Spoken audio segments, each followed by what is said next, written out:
Hello, welcome everyone. My name's Ryan Smith. This is ModX Network Voices. We interview folks who are experts in the field. And today we have an exciting interview, but before I get there, I'd like to always give some time to Ivan to say hello. Hi, Ryan. Hi, everybody. Thanks for coming again, Ivan. And today our guest is Professor Dana Gulling. Dana is Associate Professor at NC State, North Carolina State University. Where she teaches building technology and design.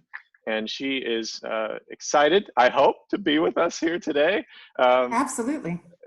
We always like to give personal anecdotes. Dana, I've known Dana for years. We've been part of membership organizations and have even collaborated on things in the past. So with that, Dana, I'd encourage you to introduce yourself to us, and then we'll get into a brief discussion about your project, a new book, Manufacturing Architecture. So yeah, introduce yourself to us if you would. Well, thank you very much, Ryan and Ivan, for this opportunity. My name is Dana Gulling. I'm an associate professor, as Ryan said, at North Carolina State University. I've been here since January 2012, and prior to joining the faculty here, I was at University of New Mexico and Savannah College of Art and Design. I teach design studios, and I also teach in the realm of building structures, materials, and assembly systems. So I operate within the area of building technology, and I'm always deeply interested in the ways in which building technology and building design intersect. And so my work for the book Manufacturing Architecture sort of started out of that intersection, and then dove more deeply into how architects work with manufacturers for custom building components. That's wonderful. Yeah, and I've had an opportunity to read this book. I gained a lot out of it and encourage others to do the same. Dana, with that, if you would share a little bit about your book with us, you can screen share and just take us through some of the themes, that would be helpful. Absolutely. And just give me 1 second, because I'm realizing I need to go into.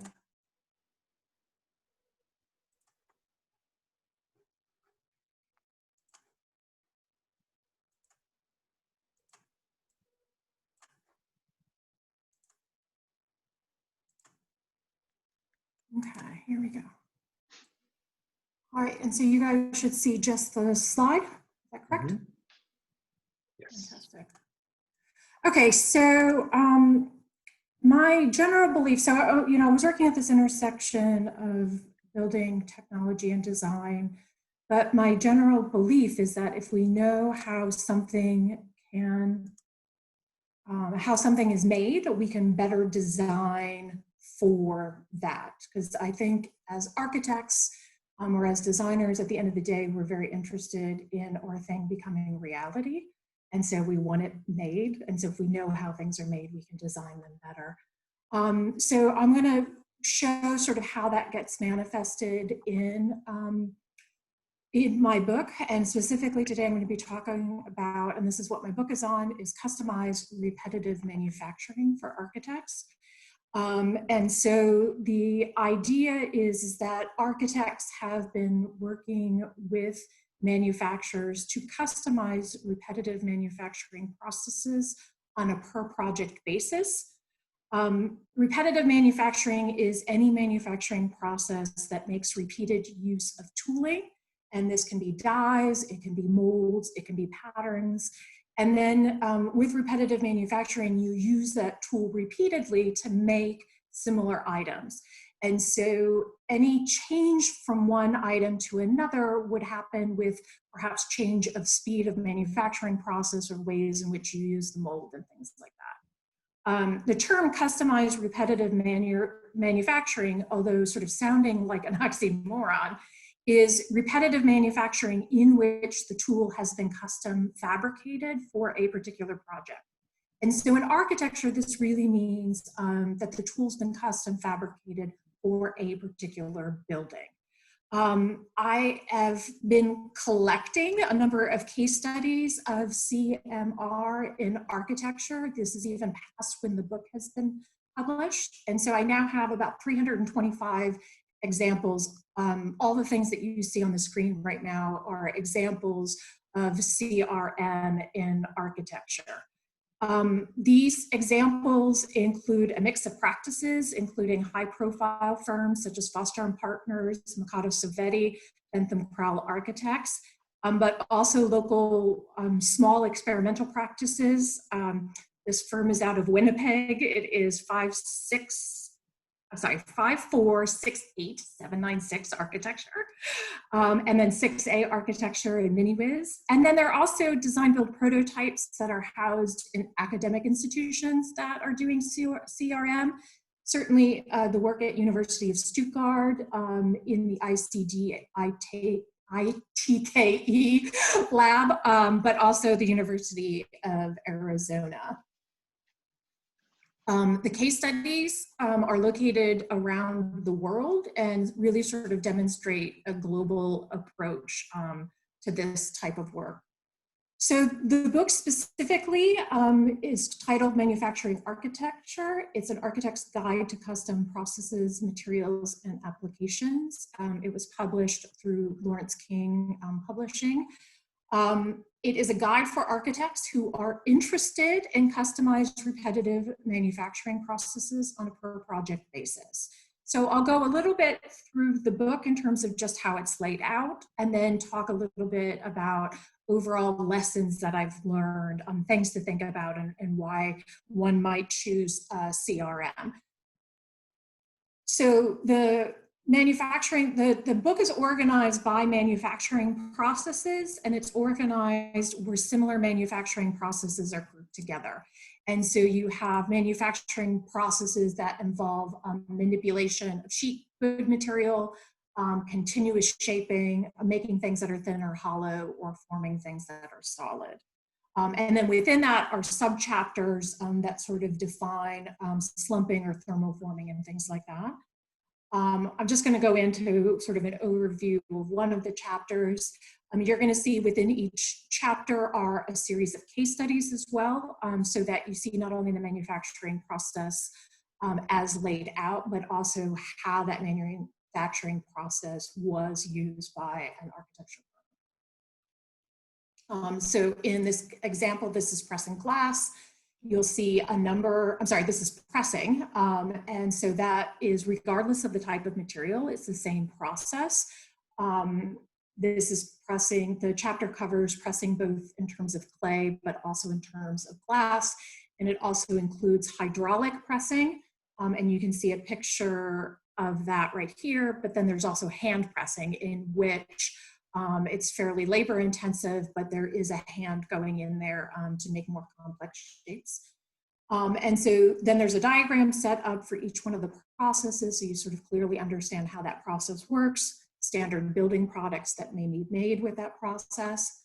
And then at the end of each chapter, for each material, you'll find a specific set of parameters, which are really design guidelines for architects who may be interested in using this process for the design of custom building components, and they want to know where to start from. How big of a piece can I make? What kind of draft angles may I need? What are my size limits? All those types of things. And so this will give you a sort of guideline as to where to start. I always recommend that people work with the manufacturer, but this will give you a sort of sense as to whether this manufacturing process with this material will work for the design that you are thinking of. And then it goes into a contemporary case study of a recently completed project that made use of that particular manufacturing process. And so there's one in pressing glass. And so this was a project done by Bentham Crowell Architecture. And this has a custom pressed glass tile that was done on it. So this is the overall image of the building. And then this is a detail actually without the surface coating on it. And you can see here is a pressed glass tile. And then there is even a little female connector in here to set the bracket in. This piece was actually manufactured, and the case study will go into both images about the project that was done, but it will also include an interview and overview by the architect in terms of working with the manufacturer and that experience for them.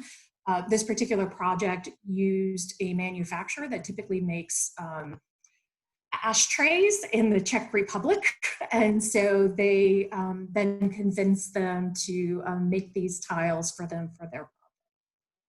So in terms of things to think about, you know, why would you use CRM as a building designer, and what type of projects might make use of this?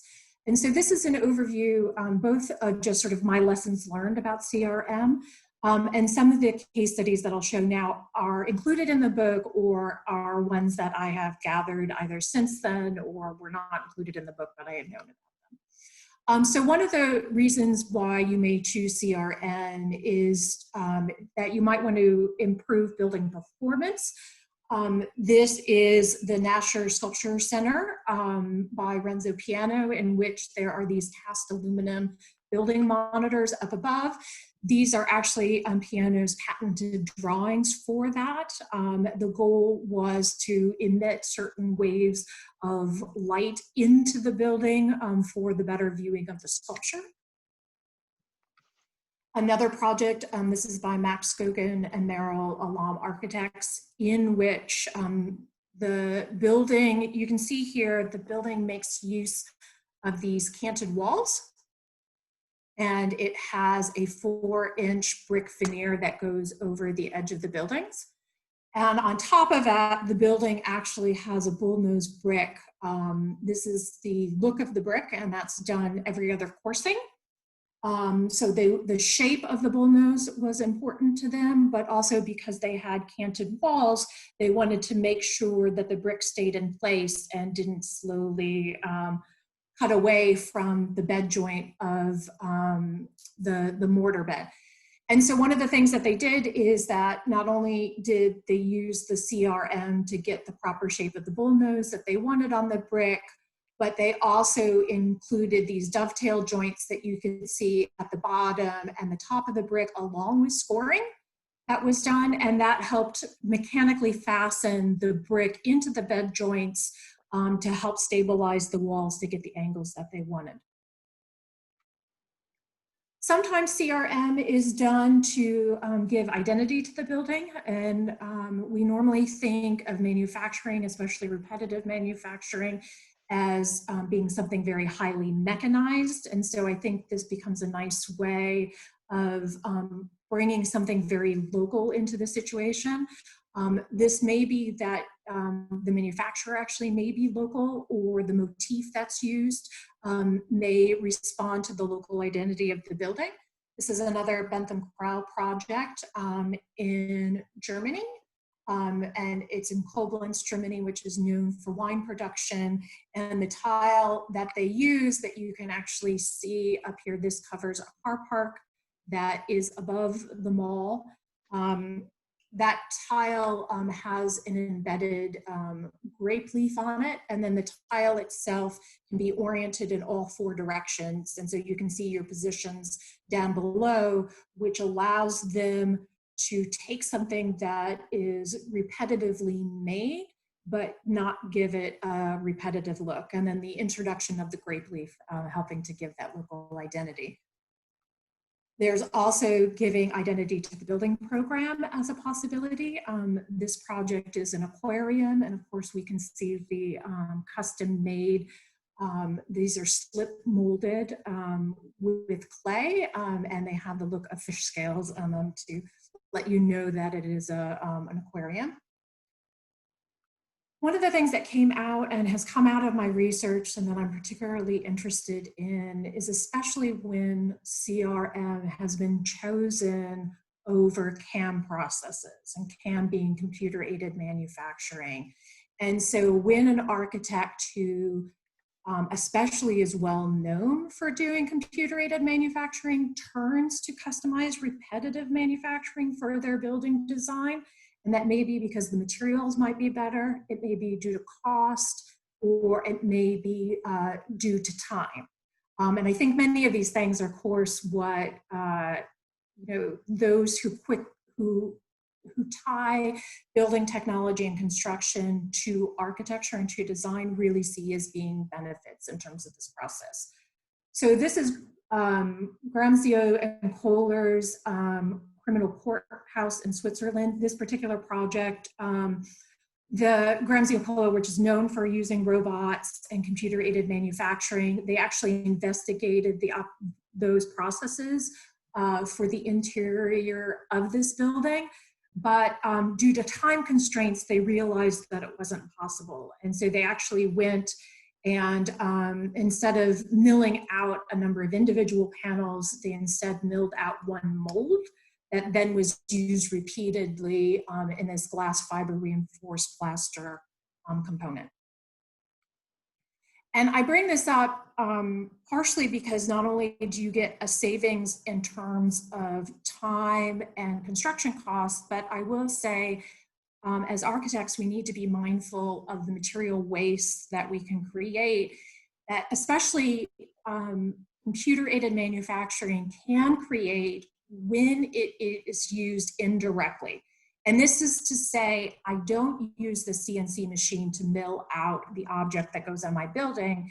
And instead, I use the CNC machine to mill a mold that then is used to produce the object that goes on my building. This was actually, this indirect approach was done on Snøhetta San Francisco MoMA extension. These are glass fiber reinforced, I believe plastic, not concrete, but the panels that go on the project are contact molded. And each mold was CNC milled out of a 5-axis CNC machine done onto styrofoam. So each mold was discarded after a single use. The project architects do talk about how the molds were recycled, and that is great, but the energy and the time made cannot be recycled. So the energy spent in milling and the energy spent in the recycling process cannot be gained back. And so I would suggest that perhaps CRM offers a counterpoint to this process. There is some flexibility in which CRM means that you don't necessarily get just the same product over and over again. We saw the mall project in which the tile got turned, right, to give you a little bit of differentiation. There are also these opportunities in which the whole mold is not necessarily used. And so architects may dam off the mold, which is providing a block or something, and so that you may get smaller pieces. So there may be a dam or a piece of a mold that may be put in the middle of the mold, and then I just cast perhaps on a section of it.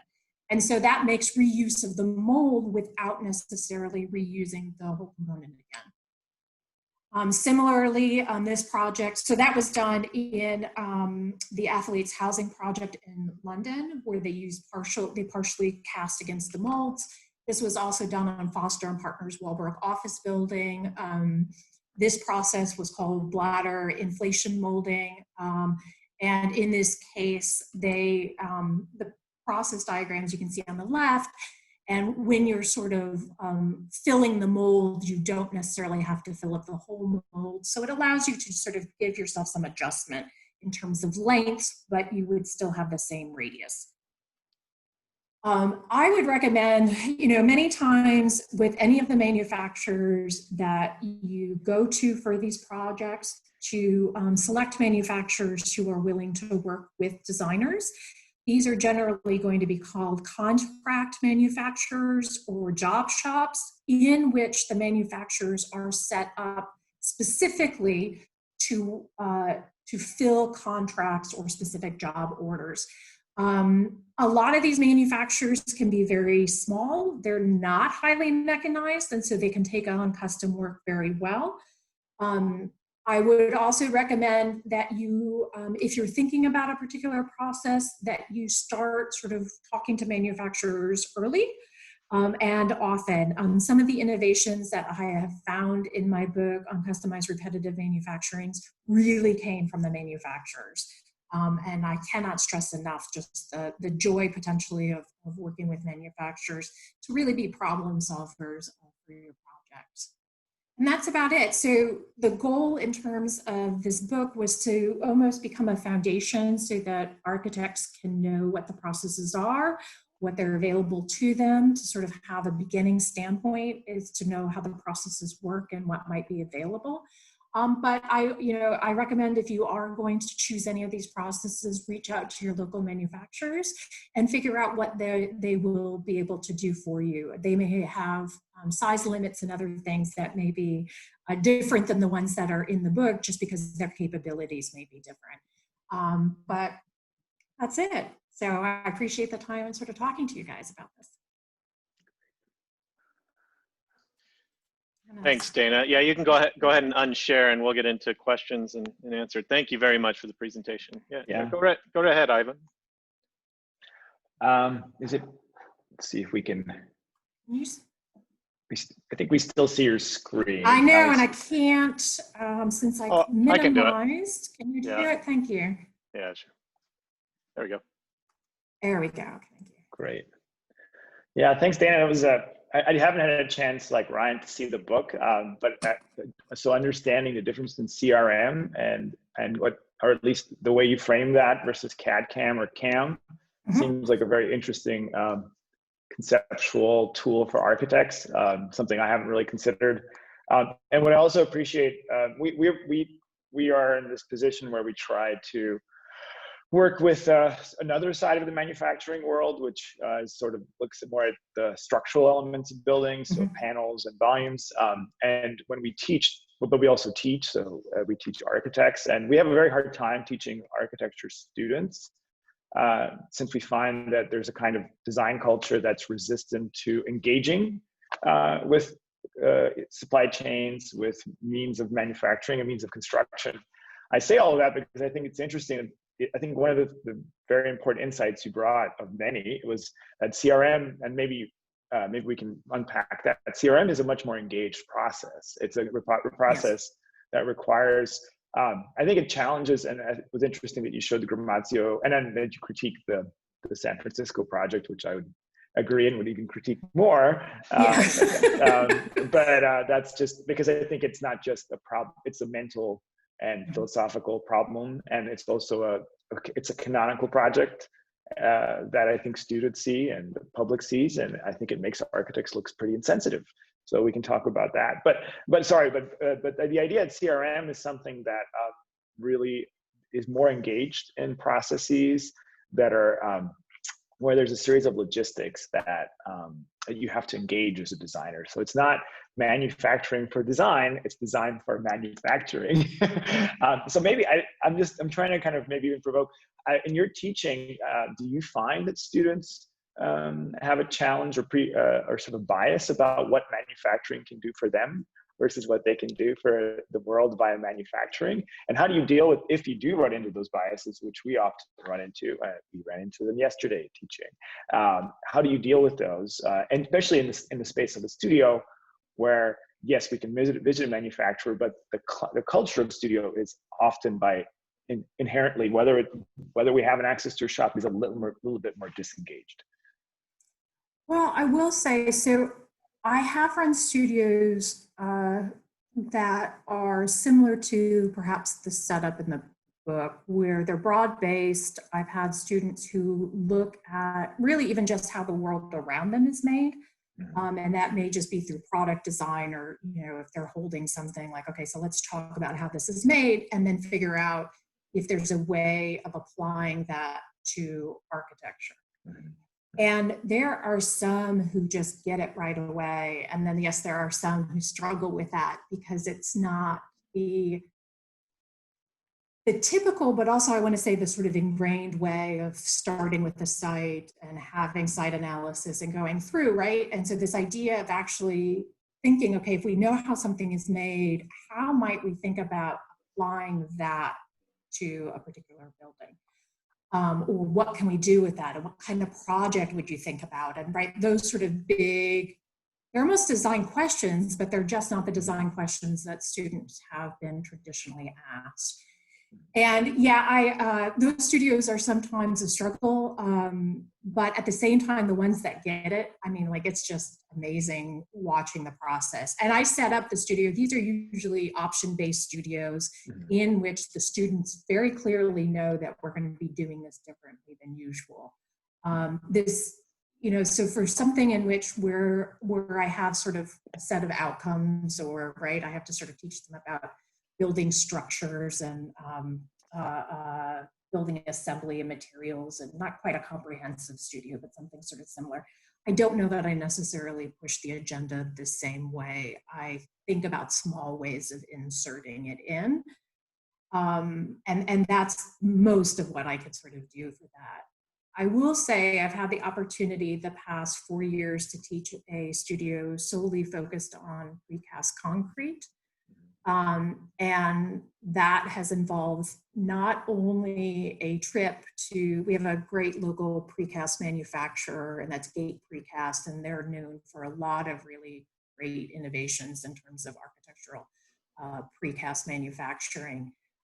We also work with civil engineering students, and then I actually have them fabricate a panel.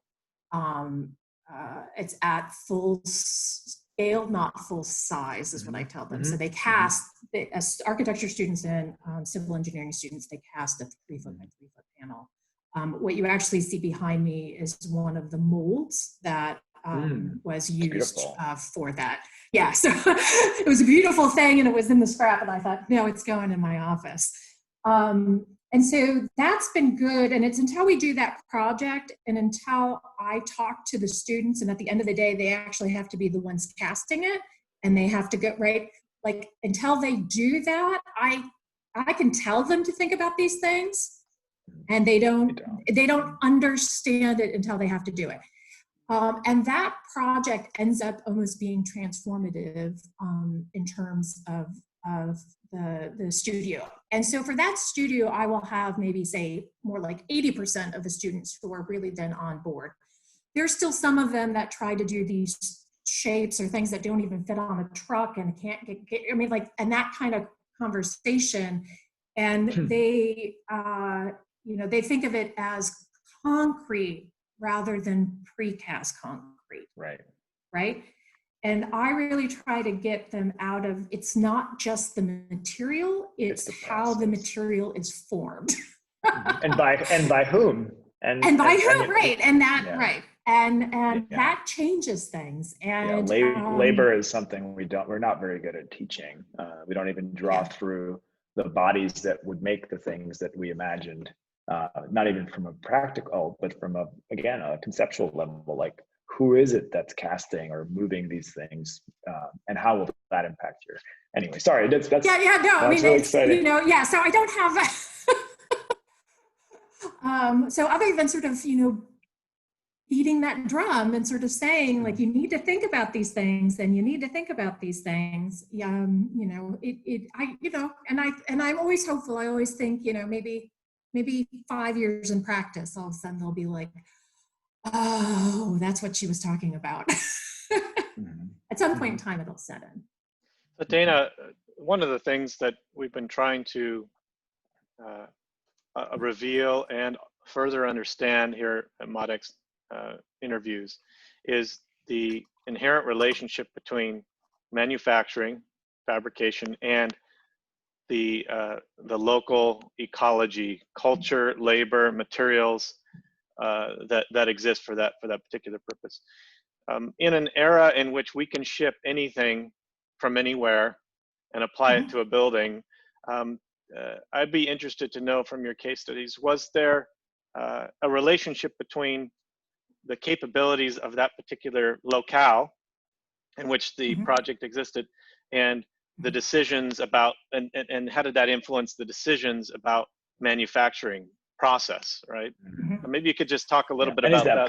Is that part of the process that you noticed? It's interesting because the term manufacturer, I mean, I think we all sort of think about somebody who has assembly lines, right, and is sort of set up. And I'm sure that many of us have gone even to say, at least, you know, for my class, I teach an introduction to materials and structures class, and we go to a local block manufacturing plant, and that has 4 assembly lines, and it's still robot based and things like that.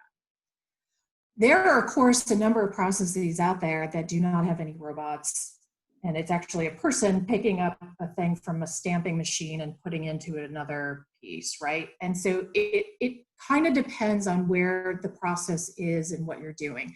I will say the example of of CMU, of concrete masonry units, there are a number of, in Central and South America, a number of examples of projects in which those are done by more craftsmen scaled things than manufacturing scaled things. They'll still take orders, but it's somebody working on a hand press and working on a pallet, and then 2 people take the pallet out, and then they go set it in the sun, and it cures out in the sun. And so that becomes a really nice sort of marriage between local manufacturing, right, in terms of where the skill sets in that area are easily taken on. In Central and South America, you probably won't see injection molded plastic so easily, but you'll see these other types of processes being customized.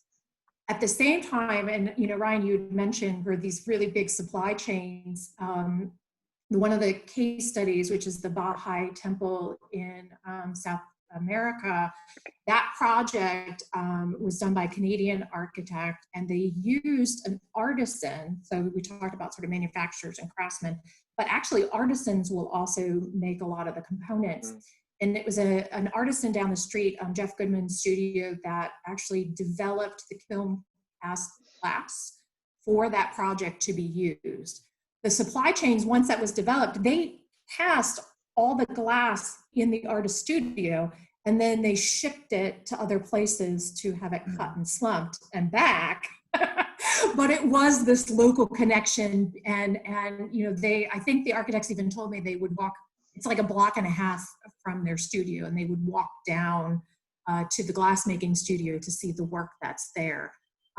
So, you know, even when we think about these big supply chains, there are sometimes these small introductions of local connections that can be made. But I also agree, I love those. Yeah, because I really appreciated the care to which your diagrams that accompany each system were drawn, but it does also, our conversation makes me think, and what we've noticed too is that in addition to zooming in to understand manufacturing, you actually have to really zoom out. So when you mentioned, I think it was the architecture firm that used a Czech manufacturer of, so I mean, you know, again, in the European context, the Czechs are known for glass manufacturing, yes. And there's a kind of tradition that was actually honestly survived through communism, but it's both cultural, political, socioeconomic, but it's also geographic. I mean, in the sense, not just where Czech Republic is, but how we get things from there. And that seems to be another thing that may be missing both in the pedagogical, but also in the practice side. We had a colleague who mapped out the Toledo Art Museum and where that glass came from and went and came from. We also noticed there's Polish companies, they're now producing hotels for the US market. And they're doing it because the steel industry it has a particular history in Poland. So I guess, you know, how does that, do you see that both in terms of for designers and for students, how does that kind of almost geographic and cultural lens marry with it? Yeah, I haven't necessarily touched on it too much, but I do think, you know, like, I do think that sometimes there are cultures, I mean, like, you know, everybody sort of goes, oh yes, press glass in the Czech Republic, right? And in North Carolina, we're known for brick because there's just a ton of clay in the area. But one of the other things that we're known for is fiberglass manufacturing because of the boat industry and the pleasure boat industry. And it's not the first thing you think of, but all of a sudden, when I say it, I see you guys nodding. Oh yeah, right? And so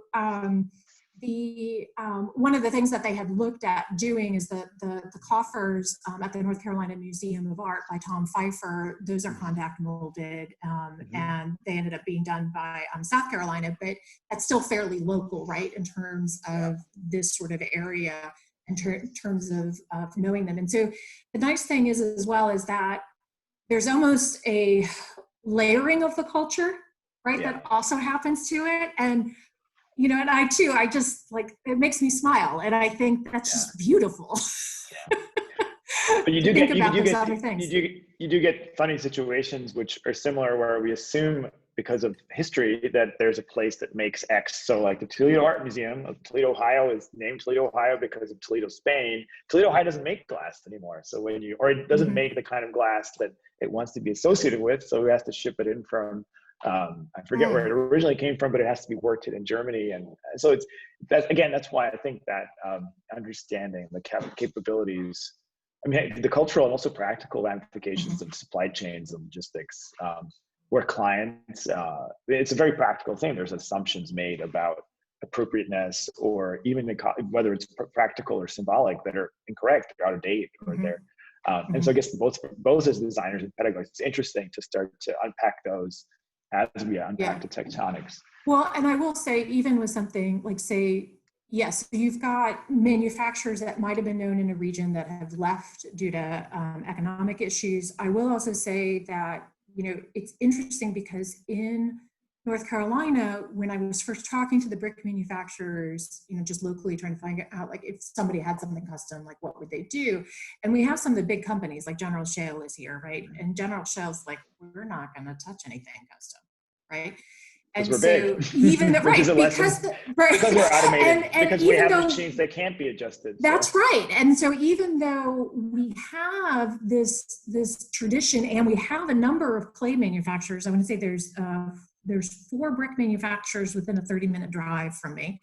Only one of them sort of was willing to take on custom work because of the fact that they have all these robots and they can't adjust their lines, right? Because they really have put everything onto assembly lines.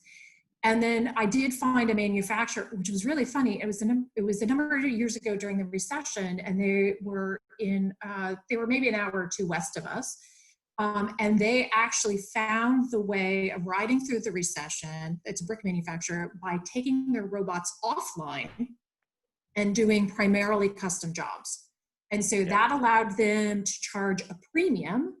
And if they took the robots offline, then they could actually package things faster, because they couldn't program the robots fast enough to handle this sort of custom projects. And that's a shock. It was a shock for us too. And it's something I think students have not heard and faculty have not heard, which is that robots are actually, they do not equal customization. They equal standardization. And that's a lesson that, I think ACSA needs to, put a big billboard out, because it has not come across. Right, because they say, like, nobody cares whether the robot cuts a circle or a square. And I'm thinking, but somebody had to tell the robot to cut both of those, right? And then somebody had to get paid to tell the robot to cut both of those. And now I have a waste, right? I now have waste stuff that is off of that as well. And so I agree with that. And yes, it's nice talking to you guys. Because these are similar arguments that I've had. Yeah, the balance sheet cares, that's for sure. Yeah. That's true, it does. Dana Gulling, Associate Professor at North Carolina State University. Manufacturing Architecture is the book we talked about today. Thank you, Dana, for coming and spending time with us. Thank you, Dana. Yeah, we really appreciate it. Thank you guys so much. This is fantastic. Thank you. Great.